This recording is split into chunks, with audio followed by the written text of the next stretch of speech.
আজকে দারুণ স্বাদের একেবারে নতুন লাউয়ের একটা নিরামিষ রেসিপি নিয়ে চলে এসেছি। এইভাবে নিরামিষ দিনে লাউ রান্না করলে আর কিছুই লাগবে না।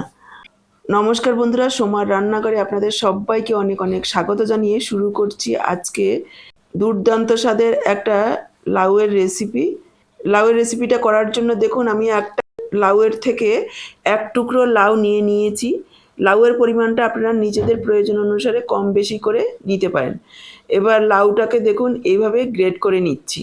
দর্শক বন্ধুরা, আজকের পুরো ভিডিওটা দেখে ভালো লাগলে অবশ্যই একটা লাইক করে শেয়ার করে দেওয়ার অনুরোধ রইল।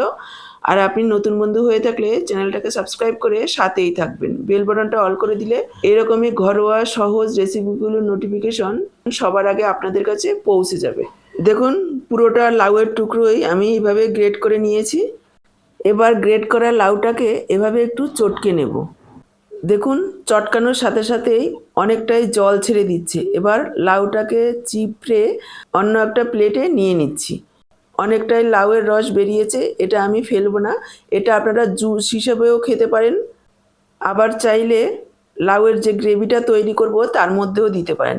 লাউয়ের রস খাওয়া আমাদের স্বাস্থ্যের জন্য ভীষণই ভালো, চাইলে এভাবে জুস হিসেবে খেয়ে নিতে পারেন। এবার গ্রেট করা লাউয়ের মধ্যে দিয়ে দিলাম একটু হলুদ গুঁড়ো, সামান্য একটু লঙ্কার গুঁড়ো, দিয়ে দিচ্ছি একটু গরম মশলার গুঁড়ো 1/4 চামচ পরিমাণ, আর দিয়ে দিচ্ছি সামান্য একটু চিনি। আর এখানে দেখুন আমি কিছুটা কাঁচা লঙ্কা কুচি, কয়েকটা কিশমিশ কুচি আর এক মুঠো চিনেবাদাম একটু শুকনো কড়াইতে ভেজে গুঁড়ো করে রেখেছি আধ ভাঙ্গা করে দিয়ে দিলাম। আর দিয়ে দিলাম 1/2 ইঞ্চি আদা গ্রেট করে। আর এখানে দিচ্ছি একটা মিডিয়াম সাইজের সেদ্ধ আলু এইভাবে গ্রেট করে দিয়েছি। আপনারা চাইলে চটকেও দিতে পারেন, সেক্ষেত্রে খেয়াল রাখবেন যাতে বড় চাকা না থাকে। আর দিয়ে দিলাম 1/4 চামচ হিং, পরিমাণ মতো লবণ।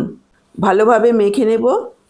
দেখুন ভালোভাবে মেখে নিয়েছি। তারপর আমি যোগ করে দিলাম বেসন। প্রথমে আমি 2 চামচ বেসন যোগ করে দিলাম। একবারেই বেশি করে বেসন দেওয়া যাবে না, তাহলে বেসনের টেস্টটাই আসবে, লাউয়ের টেস্ট পাওয়া যাবে না। বাইন্ডিংয়ের জন্য যতটা প্রয়োজন ততটুকুই আমরা যোগ করব। তারপর ভালোভাবে মেখে নিয়েছি। দেখুন এবার এভাবে ছোট ছোট পাতিলেবুর মতো গোল গোল করে বানিয়ে নিয়েছি লাউয়ের কোপ্তা। এদিকে গ্যাস অন করে কড়াই বসিয়ে দিয়েছি, দিয়ে দিলাম সর্ষের তেল। তেল দেখুন ভালোভাবে গরম করে নিয়েছি। এবার এক একটা করে কোপ্তা দিয়ে দেব আর কোপ্তাগুলোকে ভেজে নেব। যারা তেল কম খেতে চাইছেন তারা চাইলে স্টিম করেও রান্না করতে পারেন। আমি এখানে কোপ্তাগুলোকে দুবারই ভেজে নেব, একবারে সবগুলো দেব না। কোপ্তাগুলো গরম তেলে দেওয়ার পর 1 মিনিট মতো একটু অপেক্ষা করব, তারপর এভাবে উল্টে পাল্টে লালচে করে ভেজে নেব। গ্যাসের ফ্লেমটাকে মিডিয়াম লোতে রেখে ভাজবো, তাহলে ভেতর পর্যন্ত ভালোভাবে ভাজা হবে। বেশি হাই ফ্লেমে ভাজা যাবে না, তাহলে উপর দিয়ে রং ধরে যাবে, ভেতরে ভালো ভাজা হবে না, তাহলে খেতে ভালো লাগবে না। দেখুন প্রায় 3-4 মিনিট সময় লেগেছে এক একটা ব্যাচ ভাজতে। প্রথম ব্যাচের কোপ্তাগুলো ভাজা হয়ে গেছে। প্রথম ব্যাচেরগুলো যেভাবে ভেজেছি দ্বিতীয় ব্যাচেরগুলো ঠিক একইভাবে ভেজে নেব। দেখুন দ্বিতীয় ব্যাচের কোপ্তাগুলো ভাজা হয়ে গেছে, তুলে নিলাম। কোপ্তাগুলো তুলে নিয়ে বাকি যে তেলটা রয়েছে তার মধ্যে দিয়ে দিলাম 1/2 চা চামচ গোটা জিরে, একটা তেজপাতা, 1/4 চামচ হিং। নিরামিষ তরকারিতে একটু হিং ফোড়ন দিলে খেতে ভালো লাগবে, এতে স্বাদটা বাড়ে। আর যারা পেঁয়াজ রসুন পছন্দ করেন এই সময়ে পেঁয়াজ ভেজেও দিতে পারেন। এবার আমি দিয়ে দিলাম একটা টমেটোর অর্ধেকটা একটু গ্রেট করে দিয়েছি। আপনারা চাইলে পেস্ট করেও দিতে পারেন, আবার চাইলে কুচি করেও দেওয়া যাবে। তবে এইভাবে গ্রেট করে দিলে যেমন গ্রেভিটা ঘন হবে, আর পেস্ট করে দিলে স্বাদটা ভালো হয় না। আর দিয়ে দিলাম 1/2 ইঞ্চি গ্রেট করা আদা। এবার কাঁচা গন্ধ যাওয়া পর্যন্ত ভেজে নেব। টমেটো আদার কাঁচা গন্ধ যাওয়া পর্যন্ত ভেজে নিতে হবে। দেখুন টমেটো আদা কাঁচা গন্ধ যাওয়া পর্যন্ত ভেজে নিয়েছি। এবার দিয়ে দিলাম 1/2 চা চামচ ধনের গুঁড়ো, 1/2 চা চামচ পরিমাণ জিরের গুঁড়ো, 1/2 চা চামচ হলুদ গুঁড়ো, সামান্য একটু লাল লঙ্কার গুঁড়ো, ঝালটা আপনারা নিজেদের পরিমাণ বুঝে দেবেন। আর দিয়ে দিচ্ছি 1/2 চা চামচ পরিমাণ মৌরি গুঁড়ো। মৌরি গুঁড়ো গরমের সময় আমাদের শরীরকে ঠান্ডা রাখে, আর এর মৌরি গুঁড়ো দেওয়ার কারণে এর স্বাদটাও অনেক গুণ বেড়ে যাবে। দিয়ে দিলাম হাফ চা চামচ কাশ্মীরি লাল লঙ্কার গুঁড়ো। এতে ঝাল হবে না, কালারটা সুন্দর হবে, সেজন্য আমি দিয়েছি, আপনারা চাইলে নাও দিতে পারেন। এবার পুরো মশলাটাকে ভাজা ভাজা করে নেব একেবারে তেল ছেড়ে আসা পর্যন্ত। একটু নাড়াচাড়া করে নিয়ে অল্প পরিমাণে একটু জল দিয়ে দিচ্ছি যাতে মশলাটা না পুড়ে যায়। এভাবে অল্প পরিমাণে জল দিয়ে 2-3 বার যদি মশলাটাকে কষিয়ে নেওয়া যায় তাহলে মশলা ভালোভাবে কষানো হয়, এতে করে স্বাদটা বাড়ে। দেখুন ঢেকে দিলাম 1-2 মিনিটের জন্য। ঢেকে ঢেকে মশলাটাকে 2-3 মিনিট কষিয়ে নিয়েছি। মশলা খুব ভালোভাবে কষানো হয়ে গেছে, দেখেই বুঝতে পারছেন তেল ছেড়ে এসেছে। এবার আমি যোগ করে দিচ্ছি জল। এখানে আমি এই ছোট গ্লাসে 1.5 গ্লাস পরিমাণ জল যোগ করব।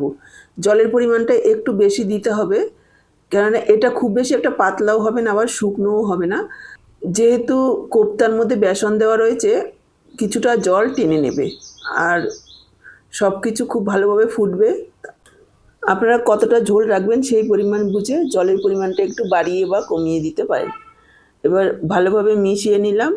প্রথমে হাই ফ্লেমে 3-4 মিনিট ফুটিয়ে নেব যাতে ঝোলের পানসে ভাবটা কেটে যায়। কোপ্তাগুলো দেওয়ার পর খুব বেশি ফোটাবো না, জাস্ট 2 মিনিট ফোটাতে হবে। এখানে আমি হাফ চা চামচ চিনি যোগ করে দিলাম। যেহেতু সম্পূর্ণ নিরামিষ, একটু মিষ্টি দিলে খেতে ভালো লাগবে। ঢাকা দিয়ে দিচ্ছি। ঢাকা দিয়ে ফুটিয়ে নেব হাই ফ্লেমে 2-3 মিনিট। দেখুন ঢাকা দিয়ে প্রায় 2-3 মিনিট ফুটিয়ে নিয়েছি। এবার আমি যোগ করে দেব হাফ চা চামচ পরিমাণ গরম মশলার গুঁড়ো। মিশিয়ে নিয়ে দিয়ে দিচ্ছি ভেজে রাখা কোপ্তাগুলো। লাউয়ের কোপ্তাগুলো দেওয়ার পর হালকা হাতে মিশিয়ে নিয়ে ঢাকা দিয়ে জাস্ট 2 মিনিট ফোটাবো। দেখুন 2 মিনিট ফুটিয়ে নিয়েছি। এবার আমি যোগ করে দিচ্ছি 1 চা চামচ ঘি। গ্যাসটাকে অফ করে দেব। মিশিয়ে নিয়ে ঢেকে রেখে দেব 5 মিনিট যাতে গন্ধটা ভালোভাবে মিশে যায়। এখানে আমি স্বাদ অনুসারে একটু লবণ দিয়ে দিচ্ছি। 5 মিনিট ঢেকে রেখে তারপর দেখুন সার্ভ করে দিচ্ছি। তো আজকের ভিডিওটা দেখে কেমন লাগলো কমেন্ট বক্সে জানাতে ভুলবেন না। ভালো লাগলে অবশ্যই একটা লাইক করে শেয়ার করে দেওয়ার অনুরোধ রইল। আর আপনি নতুন বন্ধু হয়ে থাকলে চ্যানেলটাকে সাবস্ক্রাইব করে সাথেই থাকবেন। বেল বটনটা অল করে দিলে আমার দেওয়া এরকমই ঘরোয়া দারুণ টেস্টি সহজ রেসিপিগুলো নোটিফিকেশন সবার আগে আপনাদের কাছে পৌঁছে যাবে।